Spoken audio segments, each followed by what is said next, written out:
อ้อมเนื้อหมูพี่น้องอ้อมเนื้อหมู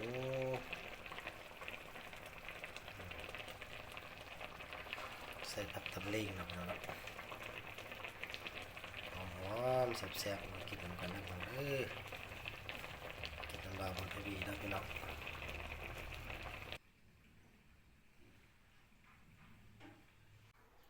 สบายดีพี่น้องวันนี้บาบนทีวีมีอ้อมเนื้อหมูพี่น้องข้าวเหนียวทอดพี่น้องเกิดอุบัติเหตุได้พี่น้องรถชนพี่น้องเดินตามถนนเนาะรถจักรยานยนต์มาชนพี่น้องบ่ได้อัดคลิปให้พี่น้องเบิ่งนะพี่น้องเนาะมันเข้าน้ำบ่าวพี่น้อง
รถชนสงกรานต์เนาะพี่น้อง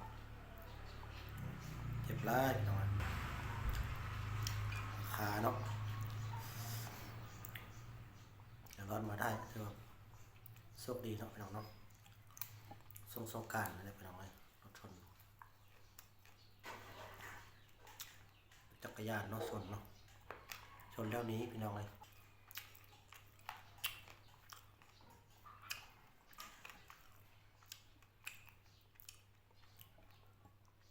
ขออภัยนะพี่น้องนะเสียงรบกวนนะพี่น้องสงกรานต์นะพี่น้อง